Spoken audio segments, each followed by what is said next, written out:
Comments in source code. Good source of information for programmers or a trap for new players. We explore this today in Mikey's lab.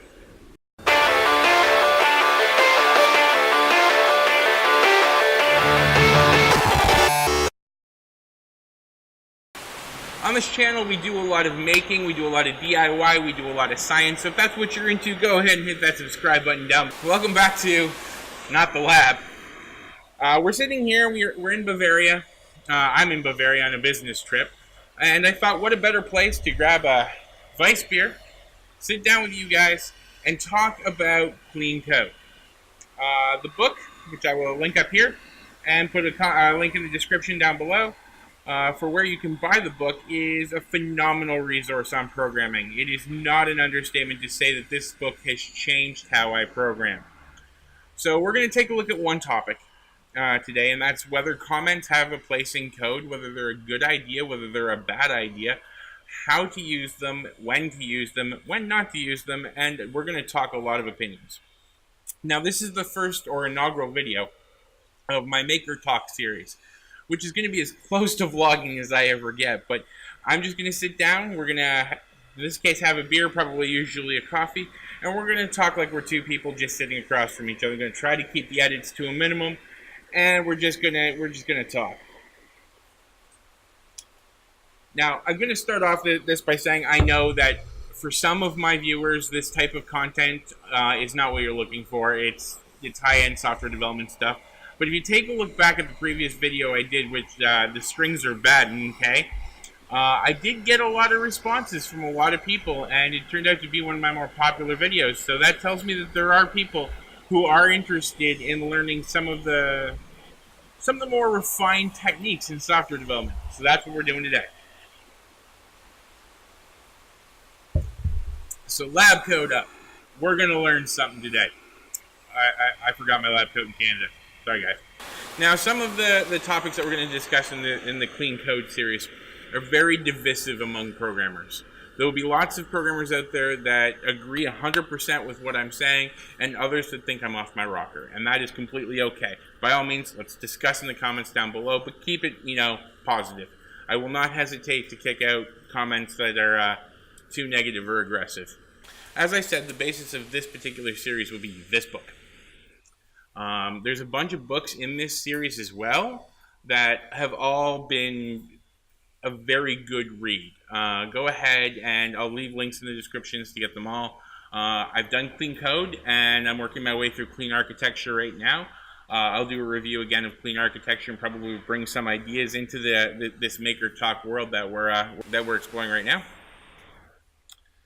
Okay, so there seems to be three schools of thought when it comes to comments in code. The first school of thought is that there should be no comments in code, that your code should be clean enough that it should be self-commenting. There's a second school of thought that comments in code could exist primarily at the top of the file, given a description of what it is, what the class does, what parameters it takes, who wrote it, when they wrote it, etc.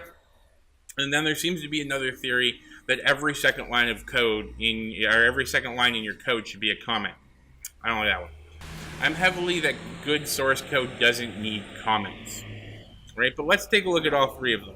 Right, I've put together an example piece of code that comes from another project that I worked on, and we're gonna go ahead and take a look at that. So we're looking at comments should never be used. There are two main arguments against comments being clean code, and the arguments are primarily that the comments are never maintained. So you'll put a comment in, and it will sit there. And then another programmer will pick up the code, or you will pick up the code, they'll change the code, but nobody ever updates the comment.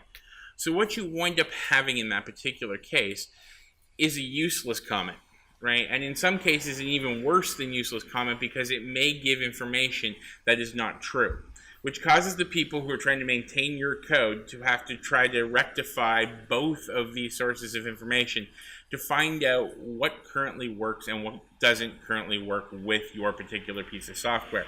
Now, when I was in college, one of my professors always said that you should program as if the person who has to maintain your code is a violent sociopath and knows where you live. So I want this to be as easy for them to maintain as possible, which is why I subscribe to no comments. Just leave your code be very readable. So if we take a look at the first example here, I'm just going to look down at the monitor for a second. You can see it. I'm going to put it up on the screen over here like I usually do. We start off with a bunch of defines. I hate magic numbers. Okay, magic numbers are any number that appears in source code without any rhyme or reason as to why it's there.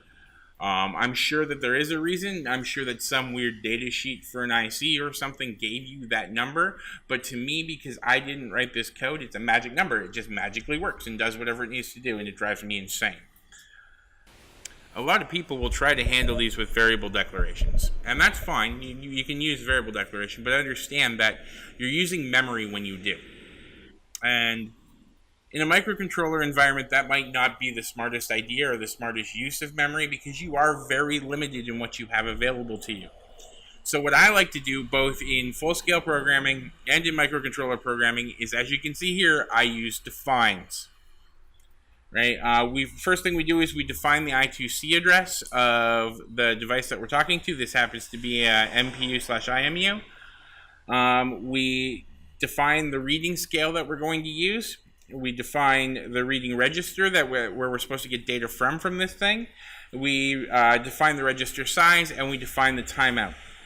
What this allows us to do later is use the actual words of the variable, or the name of the variable, or the define there, in the code, which makes it so much easier to read.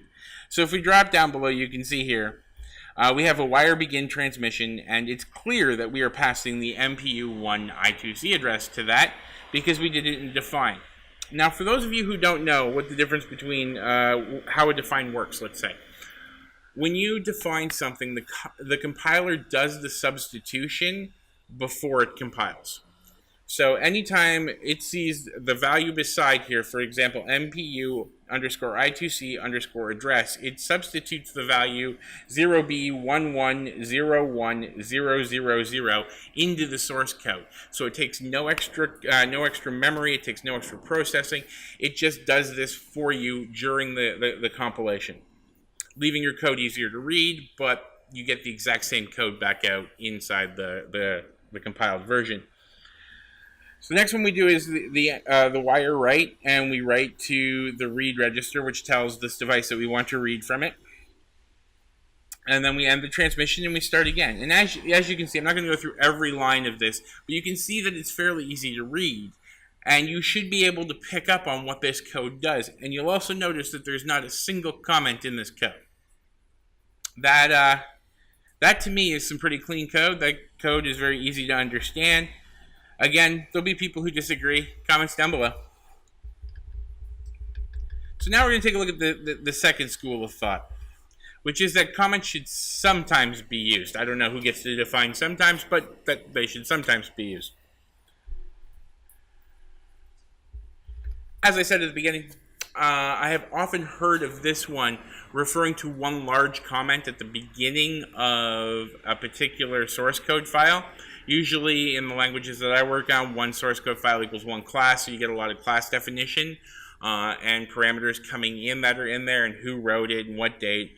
It doesn't sound like it's all that dangerous, but again, it does fall into the problem of maintainability, right? And is somebody actually maintaining this code at this point? I talked a bit earlier about magic numbers. This is one of the other uses that people use comments for, where they will tell you in the code via a comment where a magic number came from.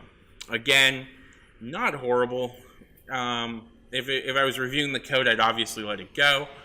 But at the same time, it's not clean, and it suffers from the same thing of maintainability. In our example, where we're reading from the IMU, right, we're using a certain scale level for the type of reading we're doing. Now, if we change that type of reading, we change the scale level, we change this magic number, the 16,384, but we don't update the comment, now that becomes an even weirder situation where we're saying that, 16,384 is the scale value for this particular device, but then we're scaling by a different number. So, yeah, that doesn't work very well. All right, so the third type of commenting structure and commenting methodology I've seen people use is where every second line of code is comment. These people are what I like to call wrong. I will give a pass for code that is designed to be educational. So if you're doing a tutorial, if you're writing something to teach people with, by all means, make every second line of code a comment. That works quite well. It helps with the learning, but not in a production environment, please. And please tell your students not to do that in a production environment. As you can see here from the example that we're showing below, the source code is now much longer. And if we change anything and forget to update the comments, all the comments become useless. So, at the end of the day, here's how it is. Like most things in development, there is no one single right way to do anything. I can tell you what I do. I believe in self-documenting code. I believe in not having to use comments. That's how I approach the problem. It's not the only way. By all means, comments down below. Tell me why you love the idea, why you hate the idea, challenges that you've had. I believe that defining clean code means that any reasonable programmer should be able to read your code like they're reading a book. If they can't, you've done something wrong. And that might not just be in the code. That might be in the architecture. That might be in how you approach solving the problem. There may be a lot of missed pieces here. I want to thank you for joining me in Bavaria. I hope you learned something today, and we'll talk again soon.